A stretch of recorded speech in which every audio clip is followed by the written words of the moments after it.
तर नमस्कार पब्लिक. तर मी तुमचा आरके. तर आपली सकाळची सुरुवात महेश्वर मधून झाली आणि इकडे बघतोय तर काय हा गाईड अहिल्यादेवी होळकर यांच्याबद्दल आम्हाला माहिती सांगत होता आणि ते आम्ही ऐकत होतो. आणि ही जेवढी काही दिसते ती श्री गणेश टूर्स अँड ट्रॅव्हल्सचं पॅसेंजर आणि अहिल्याबाई होळकर यांच्या स्मारकाजवळ आम्ही एक ग्रुप फोटो काढला. आपला घसा बसल्यामुळे जर आवाज चेंज झाला होता. आणि हा जो राजवाडा दिसतोय या राजवाड्यामध्ये स्वतः अहिल्याबाई होळकर राहत होत्या. ही राजगादी आहे. या गादीवरची फक्त चादर बदलली जाते, नाहीतर ही गादी तवाच्या काळातली आहे. हे जे तुम्हाला शिवलिंग दिसत आहे ते 11,000 शिवलिंग आहेत आणि हे रोज नदीत सोडले जातात. आणि त्या कोणतेही काम करताना पहिला मा नर्मदा नदीचे पहिला दर्शन घ्यायच्या आणि त्यानंतर दुसरं काय कार्य असायचे त्या करायच्या. आणि जे तुम्हाला समोर दिसतंय हे अहिलेश्वर महादेव मंदिर आहे आणि ही जी स्थापना अहिल्याबाई होळकर यांनी केली आहे. आणि ही समोर जी नदी आहे ती मा नर्मदा नदी मध्य प्रदेशच्या नदीकाठेला असलेले हे महेश्वर मंदिर. मी पण मग लगेच आपल्या नर्मदा नदीमध्ये आपलं पाय धुवून घेतलं. मग लगेच आम्ही इकडे बसलो बोट बघतोय तर काय लगेच मी इकडे जॅकेट घातलं. जॅकेट घालून झालं मी स्वतःला बघितलं असं वाटलं की मी अग्निशामक दलामध्ये कामालाच लागलोय. तर या वाघानं गाडीला स्टार्टर मारला आणि बोट घेऊन गेला डायरेक्ट नदीत. ते म्हणतात ना 3 तिरकूट 12 इस्कूट असं आमच्या चौघांचं गँग होतं. लागलीत बोटत दंगा कराय. असला खतरनाक व्ह्यू होता की मला असं वाटलं तर मी कुठल्या समुद्रात फिरायला चाललोय. तवर या चंगुमंगुनी जेवणाचं नियोजन लावून ठेवलेलं. आधीच फिरून लागलेल्या बुका हानकी बडीव धुरा उडीव. ही राहण्याची आपली रूम एक नंबर अशी रूम आहे. मग आपण कपडे चेंज केले तर डायरेक्ट आपण आवरून घेतलं. तर इथनं आपल्याला जायचं होतं उज्जैनला. गाडीत सगळी पॅसेंजर भरली. तवर यो वाघ म्हणजे विसल्या खाली झोपून रिकामा झाला आणि झोपलेला वाघ थोड्या वेळानं परत उठला. तवर आम्ही इकडे बघतोय तर काय उज्जैन मध्ये आम्ही एंट्री केली आणि बघतोय तर काय रूमवर जाऊन कपडे चेंज केलीत आणि आम्ही महाकालचं दर्शन घेण्यासाठी निघालो. झापूक झुपूक अशी गाडीमध्ये लाइटिंग केलेली आणि एक नंबर खतरनाक अशी गाडी सजवलेली. जाईल तिथं नुसतं खोळ्यात वागणारी गँग. चंदन का लेप हो माथे पे और लिखा हो महाकाल.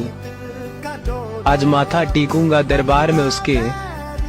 फिर देखो कैसे सुलझते हैं मेरी जिंदगी के सवाल.